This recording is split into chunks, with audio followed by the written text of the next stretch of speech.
Are you really married to your wife? What do you mean? I had hired a detective to conduct an investigation.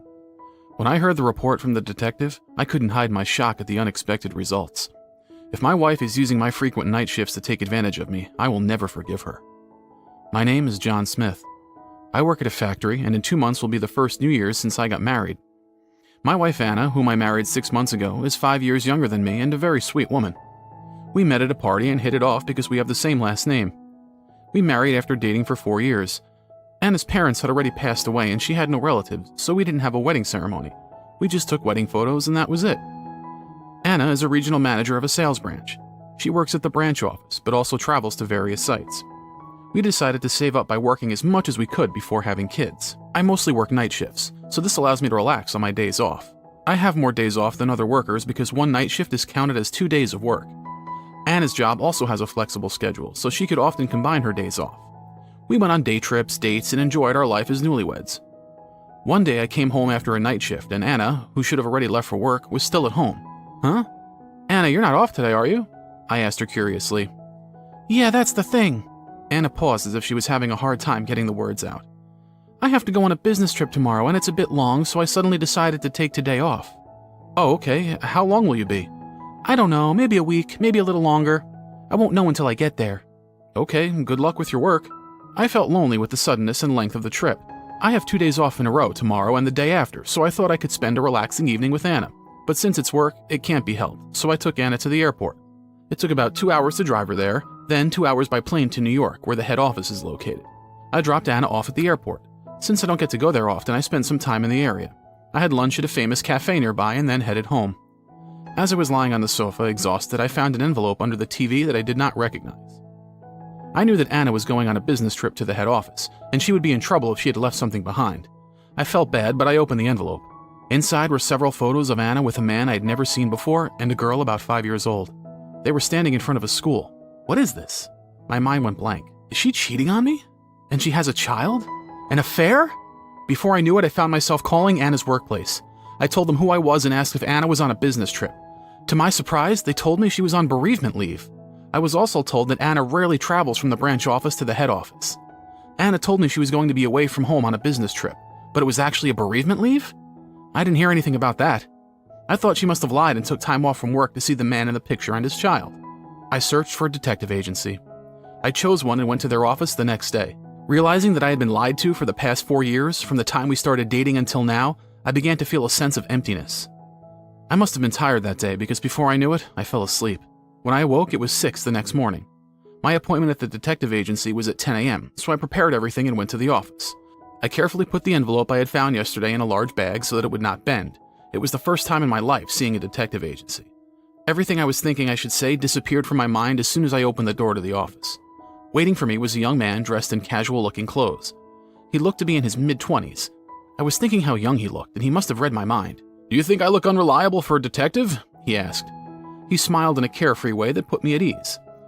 "I'm new to this kind of place, so I'm a little nervous," I answered hastily. "Go ahead and take a seat." He gestured toward the sofa. The detective and I started chatting. I showed him the photos in the envelope that led me to suspect the affair. The detective sorted through the photos and began making copies of the ones that could be used as evidence. He copied the photo of the 3 of them standing together in front of the school. "I think this will give us a big lead," he said. The name of the school was very clearly visible on the photo. He looked up the school online and gave them a call. He called from another room, so I couldn't hear what was said on the phone. He found out that the girl in the photo was a student there, but she had been on leave from school. He decided to stake out the route that they might take to go to school. I was told that since the kindergarten was in New York, the fee would be quite expensive. I accepted the cost of the fee. Actually, I've been interested in stocks and Forex since becoming an adult. Once I started working, I began investing monthly and made some profits, so I could afford the investigation fee. The investigator would have to take an airplane to New York, so I didn't know how long the investigation would take. But since my wife had lied and humiliated me, I would do anything to get proof of what she did. The detective probably figured that if Anna returned, then the girl in the photo would show up at school. Starting the following day, I went about my business as usual. I put the envelopes back where I had taken them from. Then I received a message from Anna. Though she had originally planned to be away for 1 week, she told me, "Sorry, my business trip has been extended, so I'll be back on Sunday." As agreed, I called the detective on the day she returned home. The detective was ready to go with the investigation. That evening, I received a call from the detective. He delivered some terrible news. During the preliminary investigation, an unexpected situation came to light. What do you mean? I said. I didn't know what to expect. I'll be back tomorrow. Is there any chance you could meet with me? He asked. Yes, right away, I replied. I immediately went to the detective's office the next day after my shift. Is my wife having an affair after all? I asked. The detective hesitated to reply. No, I think it's even worse than that, he said. The detective looked so serious I had to stop myself from interrupting. First of all, it's probably true that your wife has been on bereavement leave from work. But I have to ask, are you really married to your wife? The detective said. What do you mean? We signed the marriage papers 6 months ago, I replied. Actually, I went to New York and tracked them down to their home. I saw them returning home from the kindergarten. According to their neighbors, they've been living there for the past 4 years. She returned to New York a few times a year. She stayed there about a week for the funeral of her husband's grandfather, who also lived in New York. I was speechless. It's hard to judge since you and Anna had the same last name to begin with. I recommend that you check with the Department of Records. I thanked the detective for his advice and went to City Hall. I asked them to confirm the residence of the members of my household, but only I was listed. No way, this can't be right. I got married 6 months ago. I got confused and shouted, complaining at the staff. The staff member looked troubled. I'm sorry, but we can't find any record of your marriage, she said. I persisted and begged them. My wife's name is Anna Smith, I told her. I was about to cry, and the staff kept apologizing to me, saying they were really sorry. Still confused, I tried to remember the day we registered our marriage. As I recall, I was at work, but Anna insisted that our horoscope was good that day. Anna stubbornly went to City Hall alone to register our marriage. It never occurred to me that the marriage registration had not actually been submitted.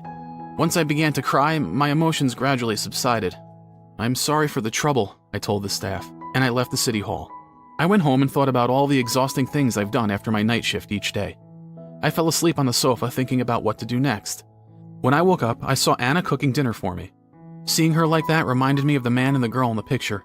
I was furious at the fact that my wife cheated on me, but I knew that if I lost my head, I wouldn't be able to catch her, so I contained my emotions. From that day on, I put a smile on in front of Anna and went on with my life. It's been about a week since I went to City Hall. I've been thinking about how I could find out about Anna's real husband.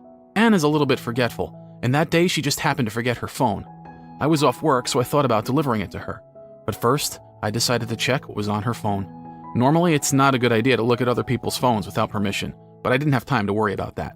The stress was getting to me, so I had to know. It was easy to unlock the phone because Anna sometimes says the password out loud.